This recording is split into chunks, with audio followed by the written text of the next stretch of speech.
Om Namo Bhagavate Vasudevaya. Om Namo Bhagavate Vasudevaya. Om Namo Bhagavate Vasudevaya.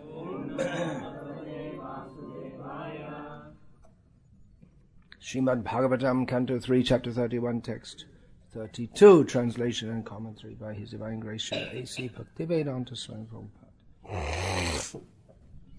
Yadyasad bhi pati puna shishnodara krito dyamaihi asthito ramate jantus tamo vishati purvavat. Translation: If therefore the living entity again associates with the path of unrighteousness, influenced by sensually minded people engaged in the pursuit of sexual enjoyment and the gratification of the palate, he again goes to hell as before. Purport: It has been explained that the conditioned soul is put into the andha tamisra and tamisra hellish conditions, and after suffering there he gets a hellish body like the dogs or hogs. After several such births he again comes into the form of a human being. How the human being is born is also described by Kapila Dev. The human being develops in the mother's abdomen and suffers there and comes out again. After all these sufferings, if he gets another chance in a human body and wastes his valuable time in the association of persons who are concerned with sexual life and palatable dishes, then naturally he again glides down to the same Andha Tamisra and Tamisra hells.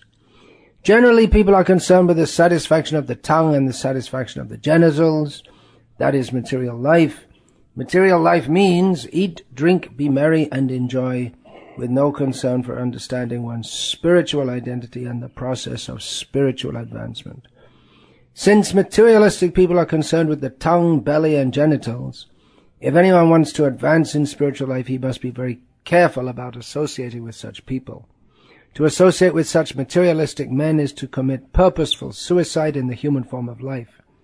It is said, therefore, that an intelligent man should give up such undesirable association and should always mix with saintly persons. When he is in association with saintly persons, all his doubts about the spiritual expansion of life are eradicated, and he makes tangible progress on the path of spiritual understanding. It is also sometimes found that people are very much addicted to a particular type of religious faith. Hindus, Muslims, and Christians are faithful in their particular type of religion, and they go to the church, temple, or mosque, but unfortunately they cannot give up the association of persons who are too much attached to sex life and the satisfaction of the palate. Here it is clearly said that one may be officially a very religious man, but if he associates with such persons, then he is sure to slide down to the darkest region of hell. So the point of this verse is that persons who are addicted to sense enjoyment go to hell. And Srila Prabhupada points out in the purport that even if people are superficially religious, but their real goal of life is to satisfy the tongue, belly, and genitals, then they also go to hell. And he mentions Hindus, Muslims, and Christians. They may be very faithful in their type of religion, but if they don't have clear spiritual knowledge, then it's not spiritual. Maybe religious, but not spiritual. My first exposure to religious life in this life was in the Catholic system, in which Sunday morning means everyone has to go to church. They sit through some ceremony. It takes almost an hour on Sundays. They have church. On other days they have a short mass, which hardly anyone goes to, but on Sunday you have to go. Then everyone would come out of the church afterward, and immediately all the men would light up their cigarettes because they've haven't been able to smoke for the last 45 minutes or so. And after talking with each other a little bit, then they'll go over the road to the pub, and the women will go home and cook. And Sunday is a special day, roast beef. So this is religious, but not spiritual. We see also in Hinduism similar things, killing animals. It's all over India. They're sacrificing to Durga and Kali. I think that's been outlawed now in India, isn't it? Theoretically, but still it goes on. Balidan, offering. Now they have slaughterhouses, so those slaughterhouses don't want that they'll have animal sacrifices. But then the killing animals by the halal system, that's not banned. Only Hindus are not allowed to do it. Muslims do it. Hindus not allowed. Different laws for Hindus and Muslims.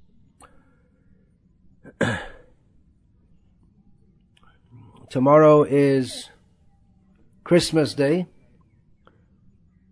which is celebrated in England at least by eating turkey. It's once a year you eat turkey. Turkey is like a big, very big chicken.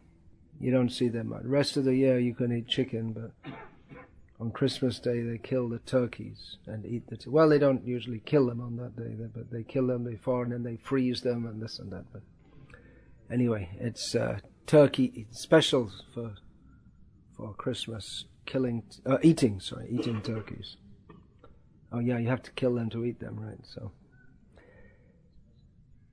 So I thought I'd speak a little bit about this Christianity and all this, as Srila Prabhupada does mention it often, and particularly here in India at the present time. It is an issue that you're going to run into all the time, as Christian conversion is rampant. But from what we can understand from Srila Prabhupada's comment here, it doesn't make much difference because they're all going to hell anyway. The Christians think that everyone else is going to hell and we are not going. We are saved. But actually it's not a question of saying I'm a Christian, that's it, I'm saved, or I'm a Muslim, or I'm a Hindu. But it depends on our activities and our consciousness. That if we act in a sinful manner, we may say hallelujah or whatever, but that doesn't absolve us. There are so many misconceptions. Even this idea of Christmas is supposed to be the celebration of the birth of Jesus, his birthday. Although, at least, again I have to say England because it's not the whole world by any means, but it's what I'm aware of. There's not much thought of Christ at any time of the year by hardly anyone. And on Christmas Day, it's a day to get drunk. That's not unusual, but specifically on this day, you should drink plenty of alcohol and eat turkey and giving gifts. It's a family festival, but the family unit is broken down. I don't know. I'm one generation out of England. But it's a big day, no doubt. In Bengali, it's called Borodin, big day. I don't know why that came. But actually, no one knows when Jesus was born, whether it was in December the 25th or June the 10th, or no one has any idea. Some scholars doubt that Jesus even existed at all, because they say that in all the history of this time, there's no mention of Jesus, apart from in the Bible. So we really don't know much about Jesus. Why they say this day is Christmas, the birth of Christ? Well, it used to be what they called a pagan festival. All over the world there were people who would nowadays be called Hindus. In the West they call them pagans. It's something like calling a kafir or something like that. Heathen. Means they were used to worship different gods and this and that. So that was all over the world. So people didn't want to stop. They wanted to convert people to Christians, but they didn't want to stop having this festival. So they just said, "Okay, now you can have the festival, but celebrate it in the name of Jesus instead."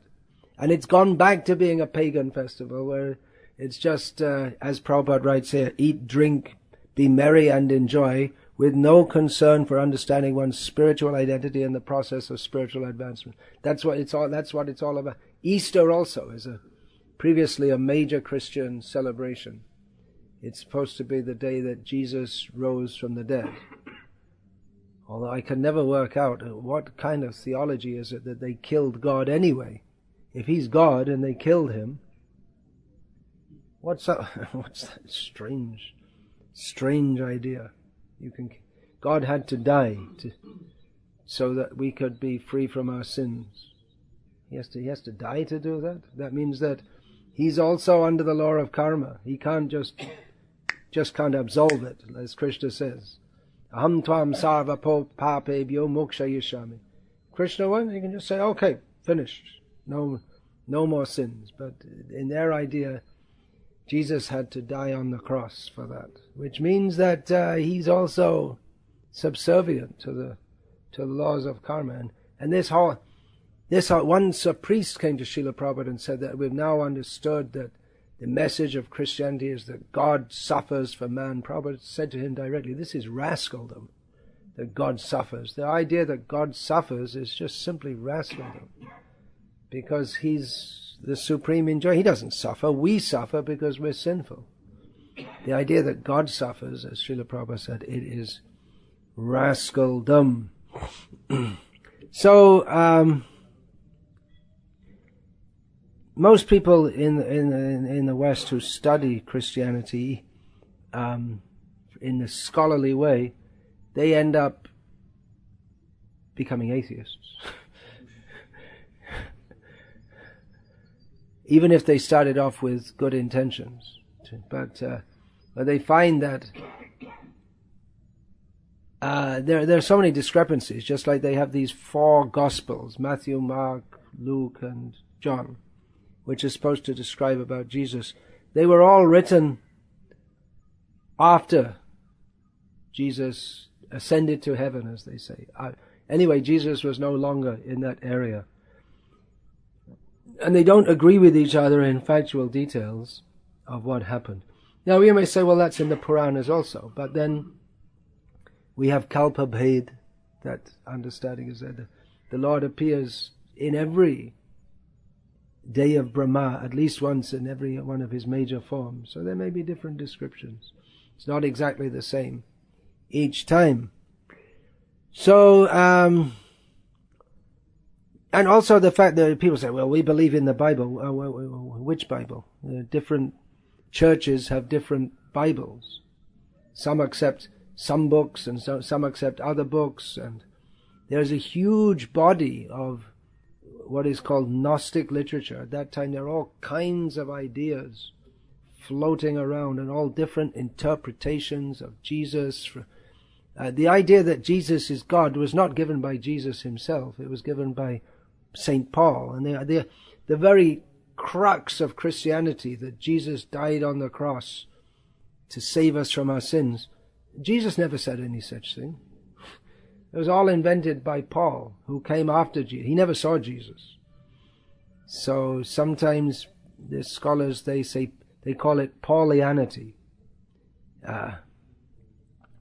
Anyway, Jesus, if he existed, well, Srila Prabhupada accepts it. He existed. He was no doubt a saintly person, although some people question that also. It seems he also, from what's recorded about him, it seems that he had some kind of political ambitions also. That he wanted to be the king. He would be the king of the Jews and all this. But there's no doubt that Christianity has been tremendously influential in the world for the last 2,000, well, especially for the last 1,700 years or so.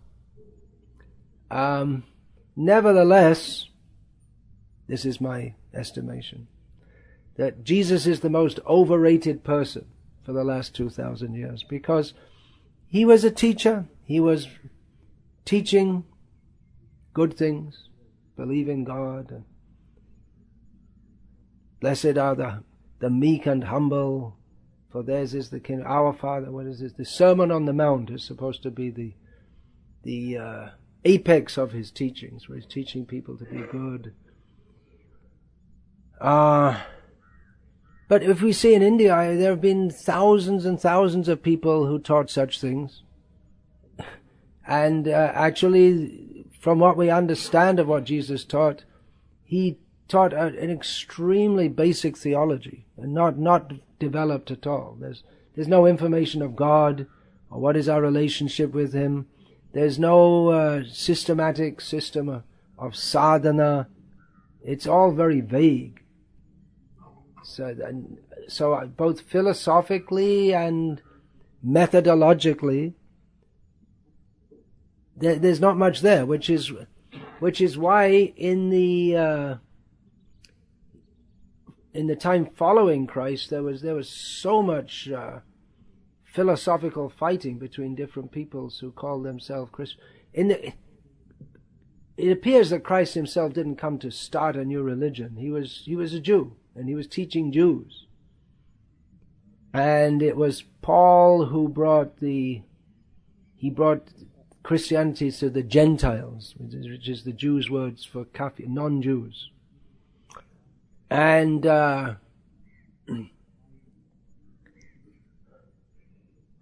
so the idea that he came to start differently, he was a Jewish teacher teaching among the Jews, and the Jews had they had the idea, just like Hindus, you can't become a Hindu, you have to be born a Hindu. So the Jews also, clearly you have to be born a Jew. It's not just a religion, it's a racial designation. You have to be born a Jew. So there was the religion of this particular group of people. And actually the Old Testament, it's the God of the Old Testament, he's a tribal God, all the different people, they all had their different gods, and then all the different people would pray to their gods, and the different gods would fight against each other, see whose God is the strongest. So the God of the Old Testament is a tribal God of the Jews. And actually when the Bible was being compiled and composed, there were hundreds of texts, and they decided which ones to keep. Then there was a big debate as to whether or not to keep the Old Testament or not, which is actually the Old Testament is the Jewish Bible. And they decided to keep it. Probably the world would have been better if they hadn't kept it, because the God of the Old Testament is a jealous God, as it's described by God himself in the Old Testament. And he tells the Jews to exterminate their enemies and wipe them out down to every man, woman, and the women they can be kept as slaves, but the men, they should kill them all, and people don't obey him, so he just destroys the whole city. Sodom, that's from which we get the word sodomy, which I won't say what it means now. If you like, you can look it up in the dictionary. So he's a pretty nasty guy, that God of the Old Testament. He's a tribal God for tribal people.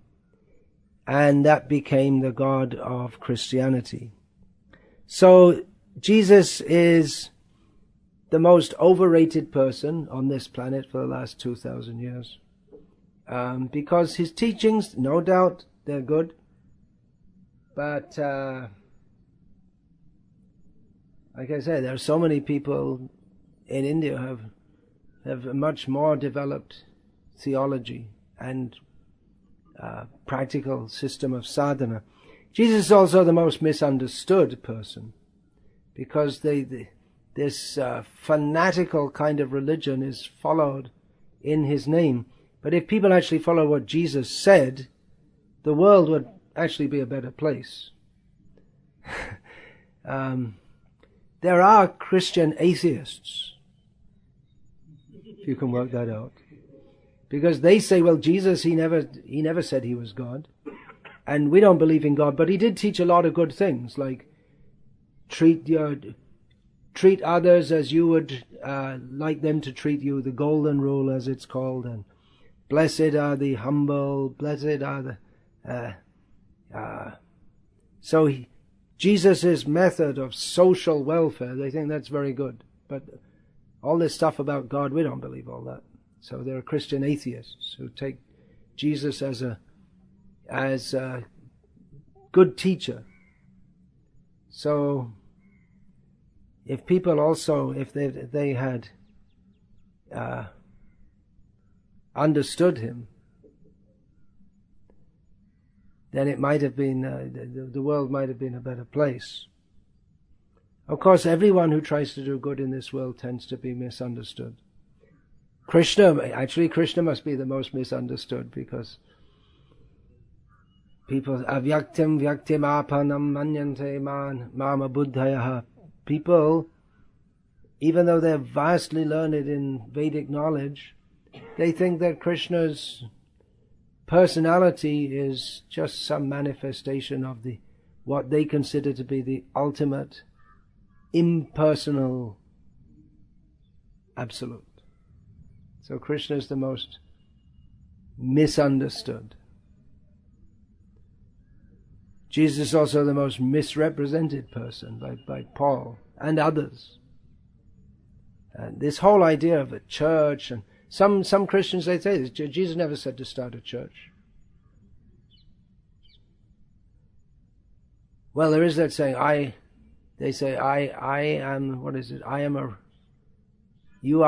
art Peter, and upon this rock I shall establish my church. That's an English translation, but he never gave this whole idea that there should be popes and bishops and synods of bishops. Of course, people had to do, they wanted to spread their dogma systematically and control the people, then they have to have some system. They have to make it all up. Oh, that I was saying also, Jesus, he wasn't a philosopher. He didn't teach any elaborate philosophy. Or the philosophy of Christianity, if for want of a better term, was all cooked up later. And it was a lot of it was borrowed from the ancient Greeks, who had nothing to do. They had nothing to do with Christianity, and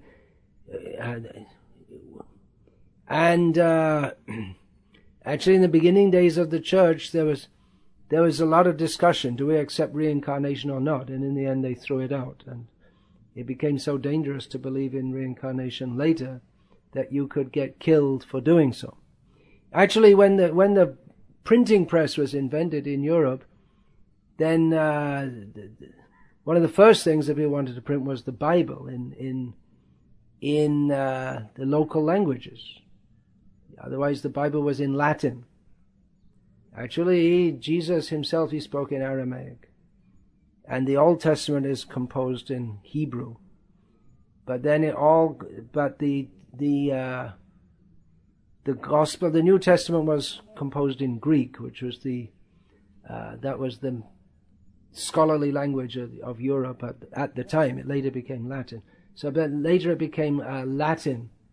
So only the educated people. It was like in India, only the Brahmins were highly educated, and they would know Sanskrit, and all the literature is in Sanskrit. So like that, the Bible was in Latin, and then when the printing press came out, the idea was that let's translate the Bible and make it available for everyone in all the different languages, German, French, and so on.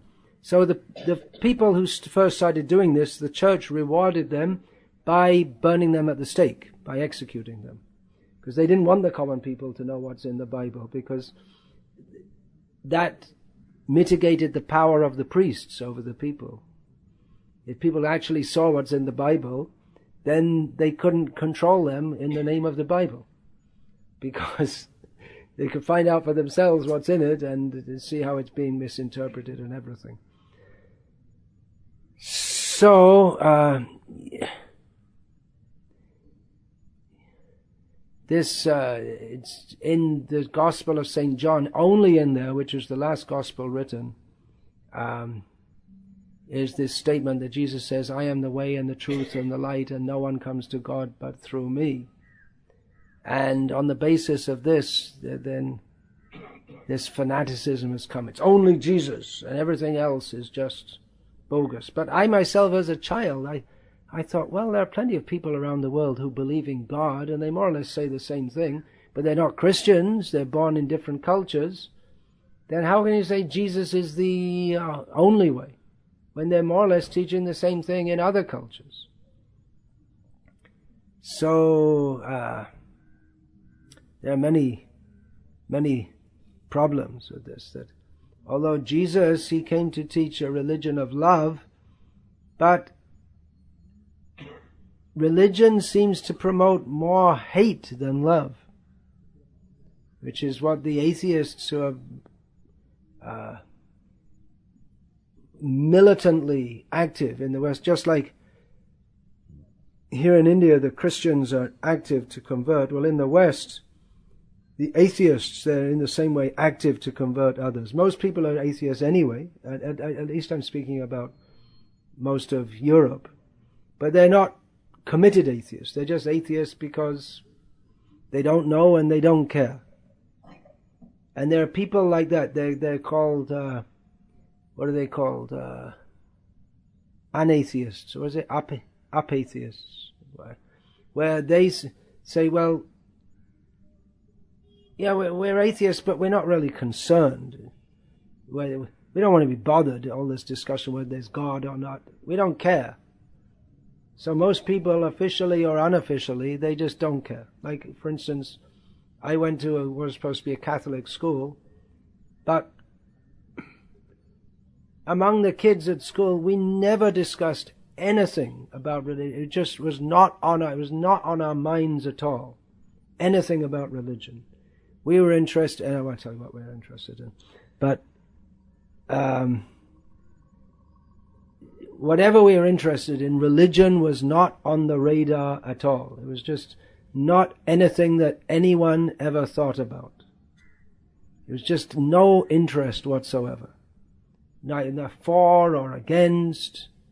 There's no such thing. If your relative got married, you'd go to the church. That's all. They get married in the church. Because it's kind of quaint, sentimental. And on Christmas, you're supposed to go to church also. There you go, but then no interest. No actual interest in who is God, what is religion. No interest whatsoever. So the atheists in the West, they're very active to convert people from being just apathetic to being actually against religion. Like this Christopher Hitchens, who's now gone the way that this verse describes, sliding down to the darkest region of hell. He's died now, but he was a very active atheist, and he didn't like to be called an atheist. He said, I'm not an atheist, I'm an anti-theist. I'm against theism, because he thought that religion has caused so much trouble to the world. And actually, in many ways, it's a fact. In the name of religion, they promote hatred. Actual religion is a religion of love. Krishna Bhakti is a religion of love. But there are religions which they're supposed to be talking about God, but the idea of love of God is not developed, if it's there at all. It's more like fearing God.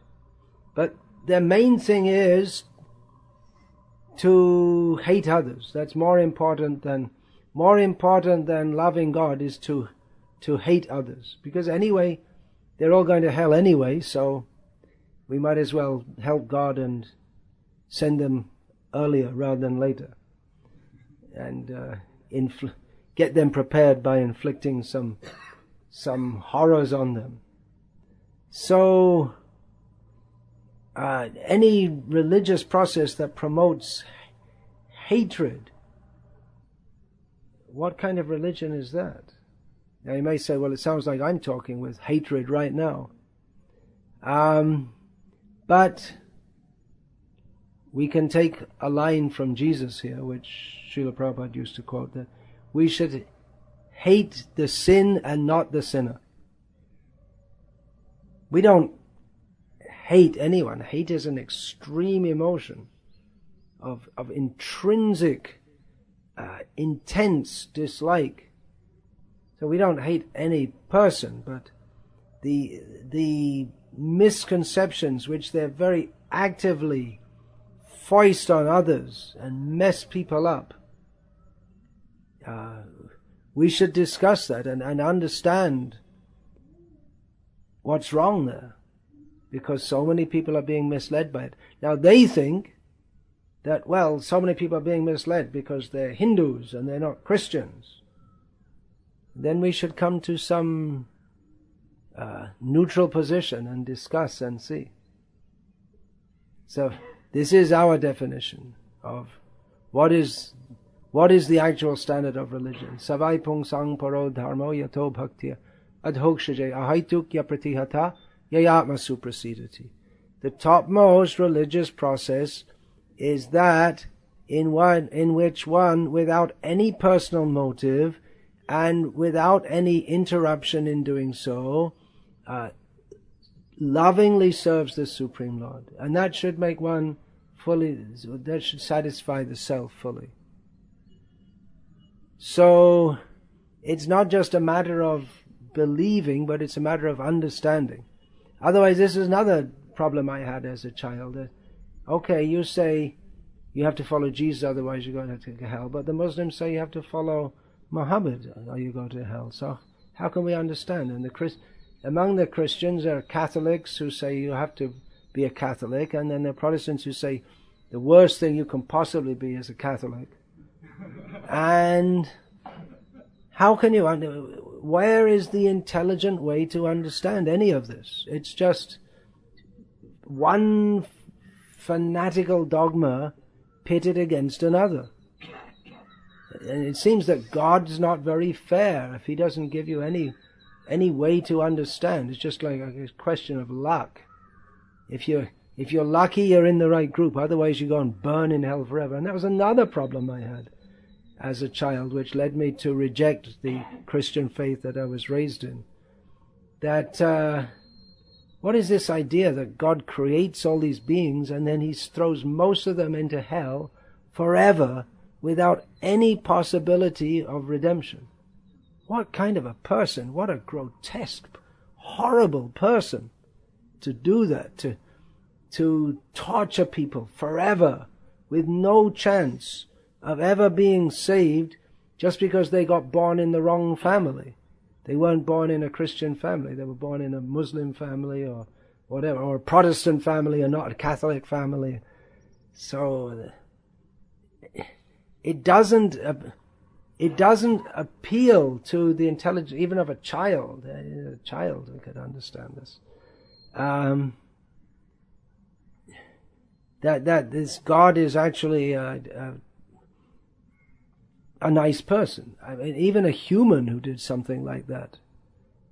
If a human, just like if a person, his children, they did something wrong and he just tortured them non-stop, that person, he'd be put in prison and people would be outraged. What a monstrous person. His children did something wrong. They didn't even know they were doing something wrong. And then he just tortures them on and on and on as a punishment. What kind? I mean, even a human doesn't do that.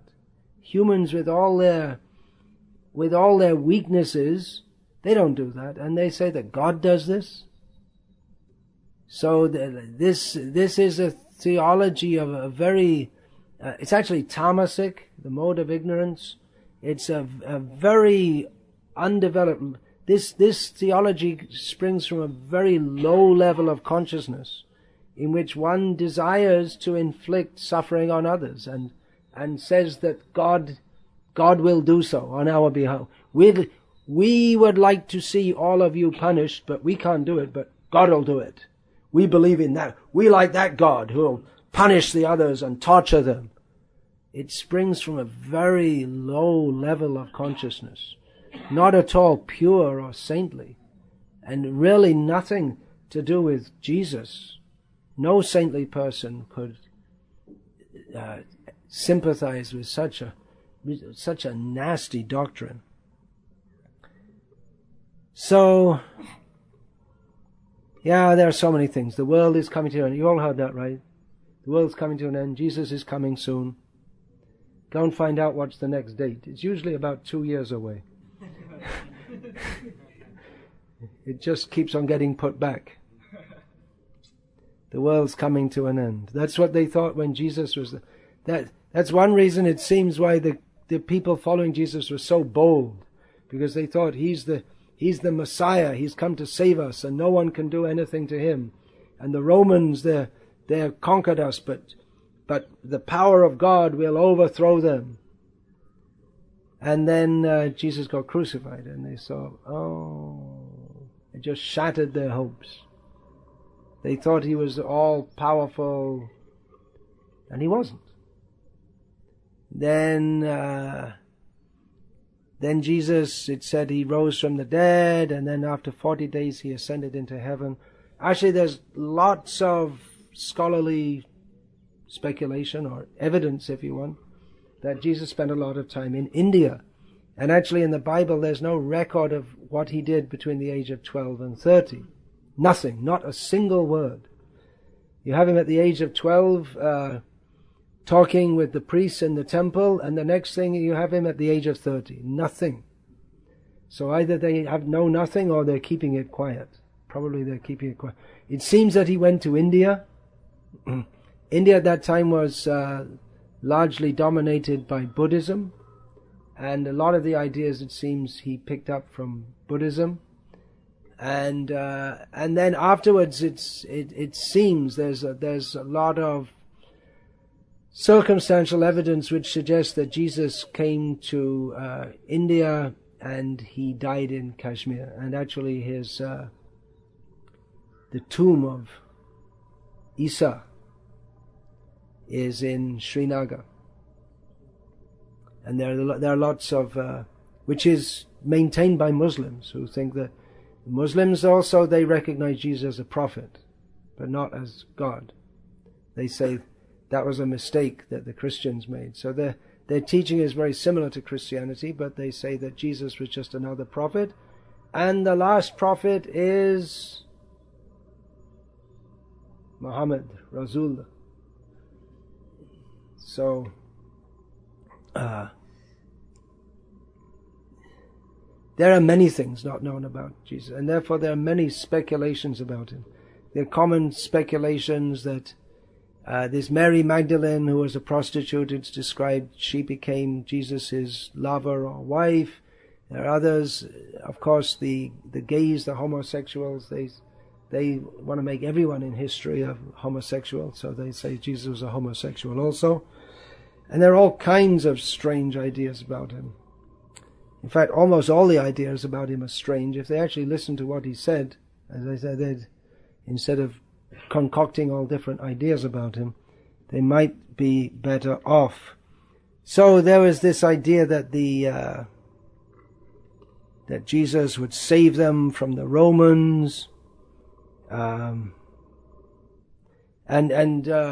it seems, according to whatever history the historians have been able to put together so long after the fact,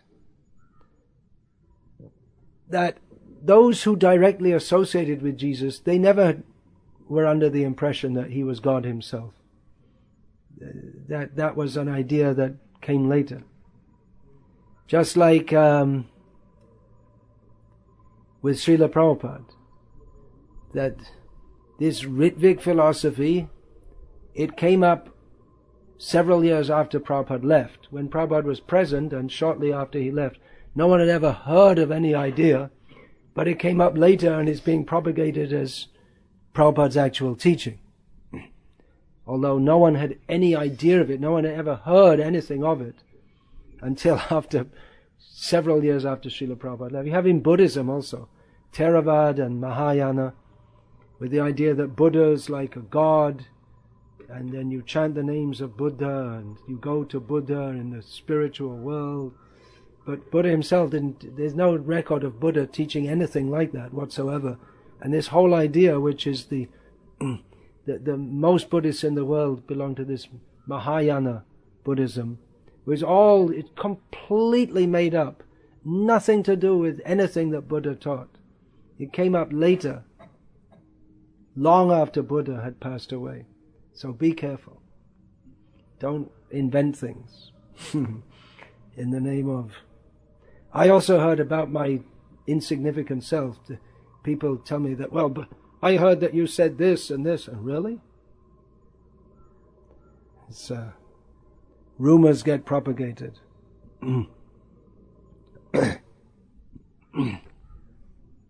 Yeah, this whole idea of the crucifixion purifies man, and just it was a debacle for the followers of Christ, but they turned it into the highest glory. And then what else is there? The virgin birth. That's a major thing. That Jesus, his mother, was a virgin when she delivered him, which upset her husband. That she was. You can understand why. But then he became a saint also. We don't know anything about him from the Bible except that that's the only mention of him, that he got upset when he heard that his new wife was already pregnant. It's not surprising. Sometimes you hear about babies being delivered in the wedding ceremony. So, all the excitement, and then they have an early childbirth. All kinds of ideas. Barabbas didn't exist. Mary Magdalene was his wife, but they wanted to make him more pure, so they turned him into a sannyasi. Jesus, and so many ideas. Jesus was crucified. The Romans wanted him crucified because they thought he was a dangerous figure. You just don't know. There's so many theories. You can't really tell what happened at all. So there's been a lot passed down. What's actually hearsay or rumor, and we don't really know, but people study the Bible and they think they say there's the saying gospel truth, which means that it must be true because it's in the Gospels. Never mind that the Gospels were written by people who never saw Jesus. They were selected by which ones. There are so many Gospels. There are 4 Gospels in the Bible, but they're the apocryphal Gospels also. There are many others which have all kinds of different teachings. A lot of them impersonalistic. A lot of them they describe reincarnation, all kinds of things. Many stories of Jesus, they never made it into the Bible. Maybe some kind of analogy you can make, or comparison you can make with the Srila Prabhupada Lilamrita. There's so many stories about Prabhupada. Some made it into the Lilamrita, and some didn't. There's some of Srila Prabhupada's, some of the most important disciples of Srila Prabhupada, they're not even mentioned in the Lilamrita because by the time it was written they were politically persona non grata. So these kind of things happen. And other people, some of the major events in Srila Prabhupada's activities are not recorded because it would look bad for some of the people who were at the time prominent leaders of the movement. So it's Lilamrita, but it's not the truth, the whole truth, and nothing but the truth. There's certain motives have gone into that also. So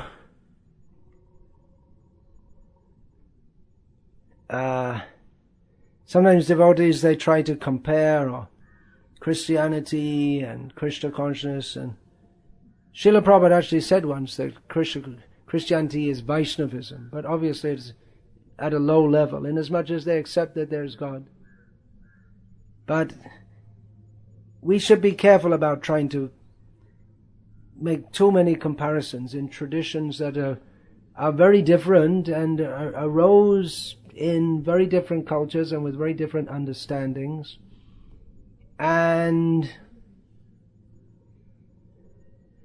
the Vaishnavism that's being promoted in the world at the present time is devoid of any political overtones, because it's not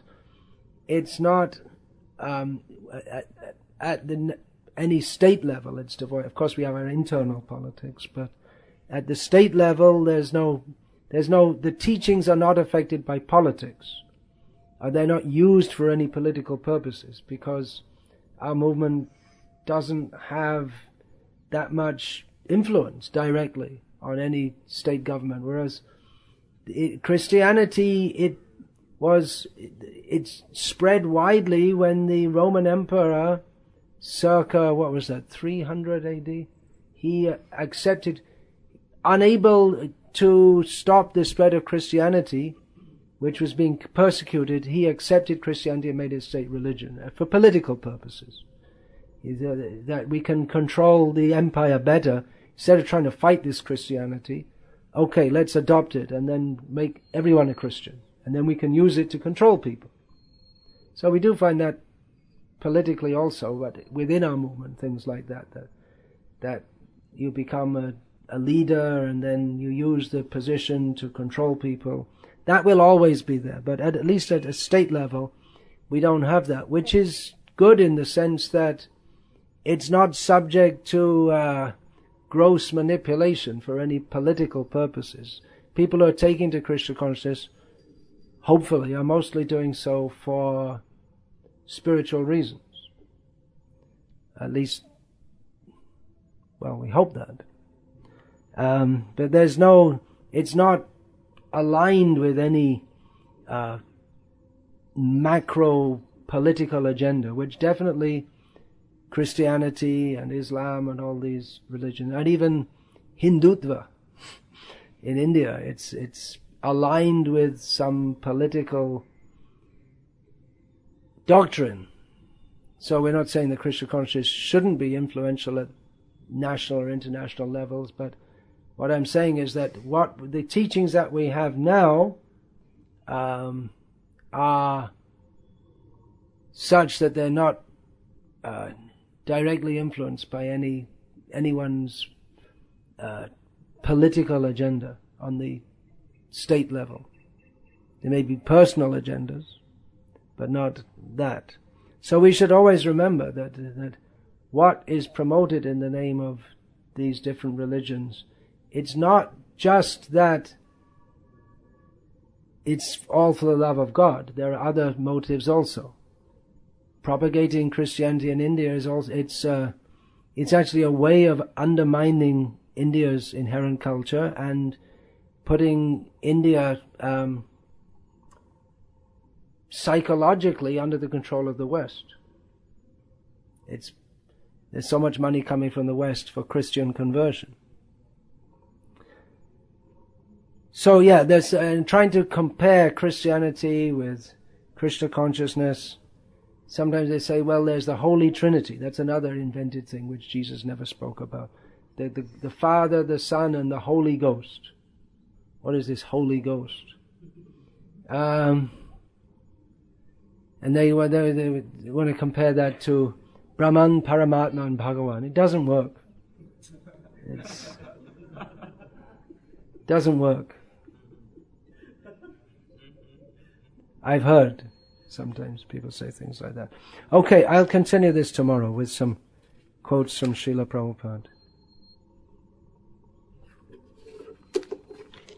Because if I continue now, it will go on for another hour or so.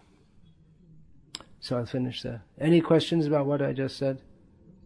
Do all Again, we don't want to hate Christians. We don't want to fall into the trap of hating. But at the same time, we should understand that it is kaitava dharma. It's cheating in the name of religion. And also, we're not promoting Hinduism. Gar se kaho hum Hindu hai. That's not what we're doing. That Hinduism is also, it's not Jaiva dharma. It's not the dharma of the jiva.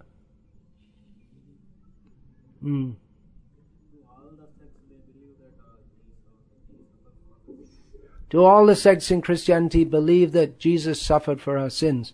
Well, for a long time there were many who didn't, but they mostly got persecuted out of existence. When it was in the early days of Christianity, there's a lot of debate as to the nature of Jesus, and once it was decided that he was God, then anyone who disbelieved in it, they were in grave danger of having their head chopped off, or hung, or burned alive, or any other choice ways of ending their lives. So yeah, that has been the standard practice within Christianity, with people who have different outlooks to the orthodox one, is just kill them all. There was one sect in France called when was this? This is about a few hundred years ago, called Kata, and it was a revolt against both the Protestants and the Catholics, and they say they're both, especially against the Catholics, and saying that, well, they're just all materialistic, and we want to get back to being like Jesus was, which was very renounced and spiritual. And there was this whole sect, and people thought, yeah, this is great. We're fed up of this church who's exploiting us, and living, all these priests are living accountable life and dominating us and all this. So this sect was spreading, and they also had a different, I believe they didn't accept Jesus as God himself. So the Pope gave the solution. He sent in one of the general. The Pope for many years was the head of a state. Actually, he was a political head. There was like a king. Many of them had children also. Of course, they're not married because they're priests, Catholic priests, but many of them had families and children, and then they want to make their son the next pope and all this kind of thing. And then there were rival popes because someone said, well, this pope in Rome is bogus, so they made another pope, and for a few hundred years there was a rival pope, all kinds of things. So anyway, with the Katars, the solution was, send in the troops, kill them all. They were all in one town. They were concentrated in one town. So the general who was sending said, well, how can we distinguish between, many of them are Catholics also in the town. So how do we distinguish? And the Pope said, well, just kill them all. Let God sort them out. So they just killed everyone, and that was the end of that sect. So there have been many. Deism was very strong. Most of the founding fathers of America who were thoughtful, they were deists, which means they think that God made the world and then he just kind of left it to its own devices. So that is also rejected by mainstream Christianity. America developed as a nation because of Christianity. It means that people wanted to be Christians in the way they wanted to be practiced, but they were persecuted in Europe, so they left Europe to go to America, where they could practice their, what were considered heretical or unorthodox forms of Christianity. So they were all Christian dissenters. Their freedom, they strongly believe in freedom of religion. They have this very strong idea in America. You should be free to do what you like, because America was founded on that principle. You should be free to pursue what religion you like. And some of the founding fathers of America, they weren't really they're pretty much atheistic. Thomas Jefferson, the first hippie, he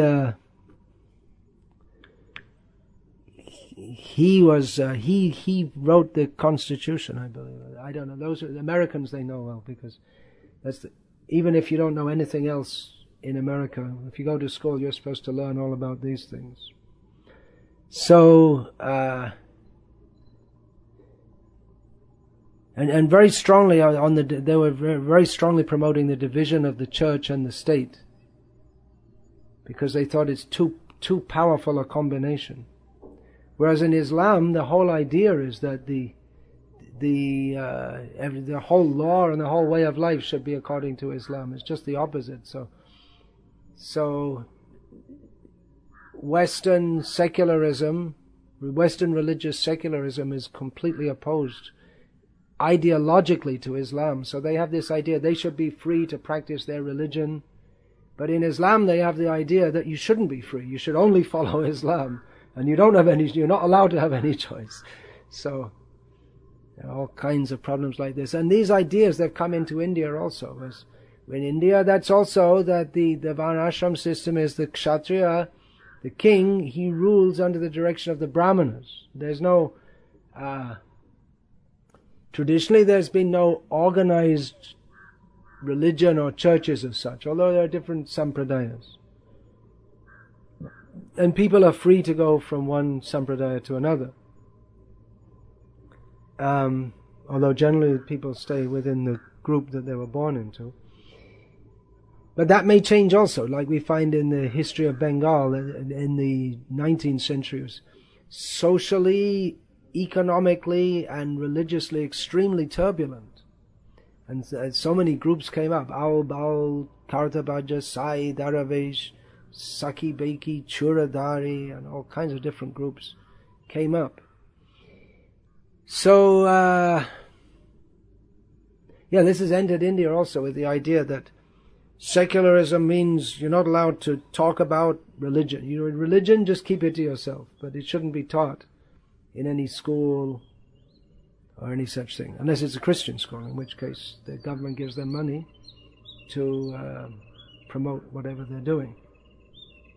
So many ideas in the modern Indian polity are just imported from the West. This whole idea of democracy,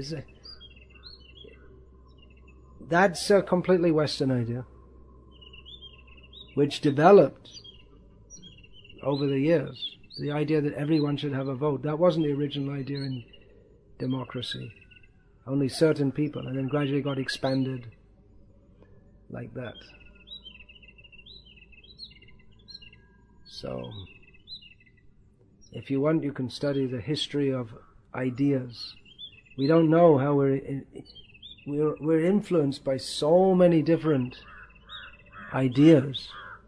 And we're studying Shastra, but the cultural lens through which we study it is very different to those of, say, people in Bengal 500 years ago when Chaitanya Mahaprabhu was here. We have a very different outlook. Due to the culture we're raised in, this idea of personal, individual freedom, we don't find that discussed anywhere in any. Can you think of anything in any Shastra where individual freedom is discussed? I don't think there's any such thing anywhere. But in the modern way of thinking, unless there's individual freedom, it's the worst possible thing. So that's just an example of a major difference in our whole outlook on life.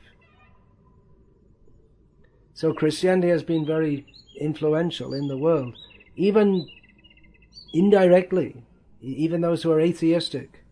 Just like science, for instance, modern science, because in Christianity they have this idea, God created the world and then He's going to end it at some day. There's going to be So in science, even the atheistic scientists, they just, without even thinking about it, they just adopted the idea of linear time, that the universe came into existence and it will end. But the Vedic concept is of cyclical time. Shrishti, Sthiti, Pralay. Shrishti, Sthiti, Pralay. Creation, maintenance, destruction. Creation, it goes on round and round and round, which actually makes a lot more sense. That all of a sudden in eternal time, all of a sudden there's a boom, everything gets created, and then a few nanoseconds later in eternal time it all finishes. God was sitting up there in heaven, and then he had some idea to create the world, and then after some time he folded it up, and that's just a blip in time, and in the meantime millions of souls have been created which are sent to hell forever. Just like some whim of God. It doesn't make any sense. Doesn't appear. So actually the teachings of the Vedas, the Vedanta, is far more sophisticated than anything the Western world has ever had any access to. Most people in India have no idea of it, and most people anywhere have no idea of it. Even the pundits, they don't have this clear understanding of Bhagavad philosophy, which actually Srila Prabhupada has given us in a very clear and straightforward way. Hare Krishna. So there's some prasad. I have to get the prasad for distribution. But we should, that's my idea, we should have some college for teaching all these things, because some of our devotees have to meet with scholars and educated people and discuss all. Some of our devotees should know about all these things. There's so many things. Srila Prabhupada wanted that, the Bhakti Vedanta Institute, for studying science and philosophy, so that some devotees, not everyone, can get into detail and with all these things and demonstrate the superiority of the Bhagavad principle. I'm saying, we may say that, well, everyone thinks they're superior. All right, well, let's discuss and see, actually. All right, so please come and take, I'll serve this. I serve this first. All right, please take prasadam. Srila Prabhupada ki jai. Hare Krishna.